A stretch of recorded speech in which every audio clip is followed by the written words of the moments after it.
Hello friend, तो कैसे हैं आप? उम्मीद है कि आप सब बहुत ही अच्छे होंगे और अच्छे से अपना पढ़ाई लिखाई कर रहे होंगे। तो आज की इस वीडियो में हम देखने वाले हैं क्लास 10th संस्कृत के चैप्टर फर्स्ट, जिसका नाम क्या है, मंगलम पाठ। तो मंगलम पाठ के बारे में जो भी क्वेश्चन अभी तक बना हुआ है, यानी कि प्रीवियस ईयर क्वेश्चन जो पिछले वर्षों में कई बार पूछा गया है, तो उसको आज हम कवर करने वाले हैं। तो वीडियो को शुरू से लेकर लास्ट तक वॉच करना, और वीडियो आपको कैसा लगा लास्ट में कमेंट में बताना है, ठीक है।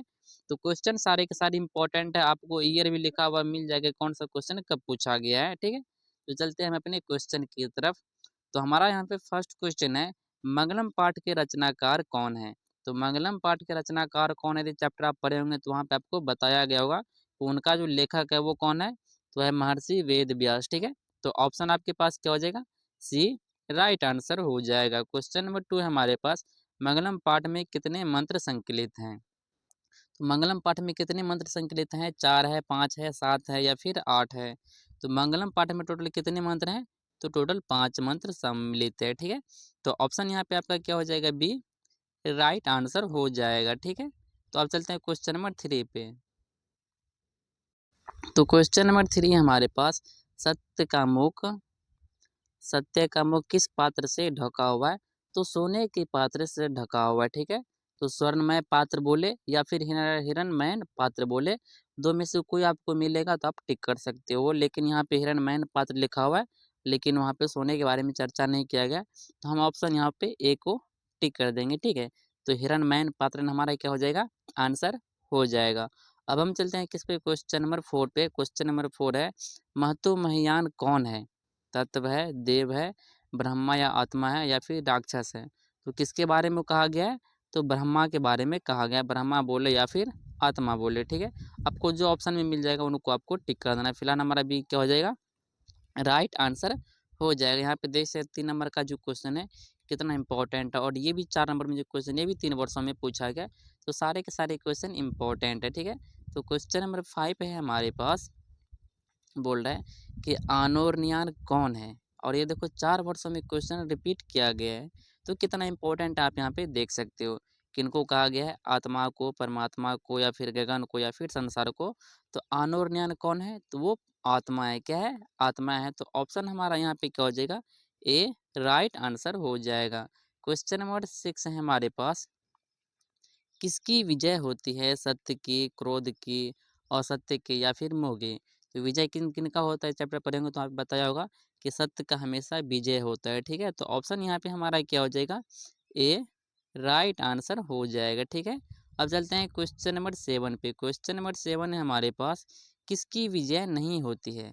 तो सत्य की विजय होगी तो किसका विजय नहीं होगा? तो असत्य का विजय नहीं होगा। तो ऑप्शन में आप देख सकते हो बी में क्या है? असत्य की। तो असत्य का कभी विजय नहीं होता है, लेकिन सत्य का विजय होता है, ठीक है। तो क्वेश्चन नंबर 7 हमारा हो गया। अब क्वेश्चन नंबर 8 है हमारा, बहती हुई नदियाँ कहाँ मिलती है? तो बहती हुई जो नदियाँ वो कहाँ पे मिलती है? तो सरोवर में मिलती है, नदी में या फिर तालाब में या फिर समुद्र में। तो समुद्र में मिलती है बहती हुई नदियाँ। तो ऑप्शन आपके पास यहाँ पे क्या हो जाएगा? सी राइट आंसर हो जाएगा। क्वेश्चन नंबर 9 पे चलते हैं। क्वेश्चन नंबर 9 है हमारे पास, जंतोर गुहायाम कौन निहित है? और ये 2 वर्षों में देखिए क्वेश्चन यहाँ पे पूछा गया है। तो क्वेश्चन इंपॉर्टेंट है, आप देख सकते हो कितना इंपॉर्टेंट है। तो इनका हमारा आंसर क्या हो जाएगा? तत्व हो जाएगा, देवता हो जाएगा या फिर राक्षस हो जाएगा या फिर शरीर हो जाएगा। तो कौन है वो? तो एक तत्व है, ठीक है। तो ऑप्शन आपका यहाँ पे क्या हो जाएगा? ए राइट आंसर हो जाएगा, ठीक है। तो अब हम चलते हैं, यहाँ पे देखो तत्व लिखा हुआ है, या फिर यहाँ पे तत्व ना दे के आत्मा रहता, ठीक है, आत्मा, तो हम आत्मा को भी टिक करते, लेकिन आत्मा यहाँ पे नहीं है। देवता चुनेंगे नहीं, शरीर भी नहीं चुनेंगे, राक्षस भी नहीं चुनेंगे, बल्कि हम तत्व चुनेंगे। यदि वहाँ पे आत्मा रहता तो हम आत्मा को सिलेक्ट कर लेते, ठीक है। तो अब हम चलते हैं क्वेश्चन नंबर 10 पे। बोल रहा है कि सत्यमेव जयते किस उपनिषद का मूल मंत्र है? तो सत्यमेव जयते हम लिखते हैं ना और बोलते भी हैं, तो ये किस उपनिषद का क्या है? मूल मंत्र है। तो किसका है? तो वो है मुंडकोपनिषद का, मुंडकोप उपनिषद का, ठीक है। तो ऑप्शन आपके पास यहाँ पे क्या हो जाएगा? मुंडकोप उपनिषद का है, ऑप्शन सी में आपको मिल जाएगा, ठीक है। तो ऑप्शन सी हमारा इस तरह से क्या हो जाएगा? राइट आंसर हो जाएगा, ठीक है। अब चलते हैं क्वेश्चन नंबर 11 पे। क्वेश्चन नंबर 11 है हमारे पास, हिरणमय पात्रेण सत्यापि हितम मुखम, वह मंत्र किस उपनिषद से मतलब लिया गया है, ठीक है। तो किस उपनिषद से ले लिया गया आपको बताना है। तो ईशावास्य उपनिषद से ये लिया गया, ठीक है। तो ऑप्शन आपको कहाँ पे मिल जाएगा, ऑप्शन ए में आपको मिल जाएगा, ठीक है। जब आप चैप्टर पढ़ेंगे तो वहाँ पे आपको बताया गया होगा। फिलहाल हम यहाँ पे ऑब्जेक्टिव कर रहे हैं, हमारे देखिए बुक पढ़ाते तो वहाँ पे जरूर आपको पढ़ाते, ठीक है। ये 3 वर्षों में पूछा गया क्वेश्चन, इंपॉर्टेंट है। क्वेश्चन नंबर 12 हमारे पास, मंगलम पाठ कहाँ से संकलित है, वेदों से, उपनिषद से, पुराणों से या फिर वेदांगों से। यदि आप ऊपर से क्वेश्चन देखते हुए वीडियो को शुरू से आ रहे होंगे, तो यदि आप नहीं भी पढ़े होंगे तो ये आप क्वेश्चन का आंसर दे सकते हो। देखो इसमें एक ही चीज़ का मतलब चर्चा हुआ है, ऊपर में भी यहाँ के बोल रहा है कि किस उपनिषद से संकलित है, और नीचे में वही बोल रहा है कि मंगलम पाठ कहाँ से संकलित है। तो उपनिषद का जब बात चल रहा है तो ऑब्वियसली कहाँ से लिया गया होगा, उपनिषद से ही लिया गया होगा। तो ऑप्शन यहाँ पे हमारा क्या हो जाएगा, ऑप्शन यहाँ पे कौन सा राइट हो जाएगा हमारा, ऑप्शन सी क्या हो जाएगा, राइट हो जाएगा। मंगलम पाठ कहाँ से संकलित है, तो वो है उपनिषद से, ठीक है। अब चलते हैं क्वेश्चन नंबर 13 पे। क्वेश्चन नंबर 13 है हमारे पास, क्वेश्चन नंबर 13 है, आनोरन्यान महतु महियान डैश डैश, यह मंत्र किस उपनिषद से लिया गया है, ठीक है। तो ये किस उपनिषद से लिया गया है यही आपको बताना है, ठीक है। तो किस उपनिषद से लिया गया है, तो ये लिया गया है कठोपनिषद से, ठीक है। तो ऑप्शन आपका यहाँ पे क्या हो जाएगा, कठोपनिषद बी में मिल जाएगा, यानी कि बी हमारा क्या हो जाएगा, राइट आंसर हो जाएगा, ठीक है। अनुज्ञान महत्वमय किस उपनिषद से लिया गया है, तो कठोपनिषद से, आंसर सी हमारा राइट हो जाएगा।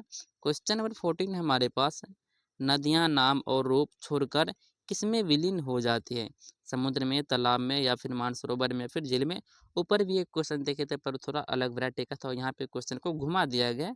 तो नदियां जो है रंग रूप छोड़ के कहाँ मिल जाती है, तो मिलती है समुद्र में, यानी कि ऑप्शन हमारा क्या हो जाएगा, ए राइट आंसर हो जाएगा, ठीक है।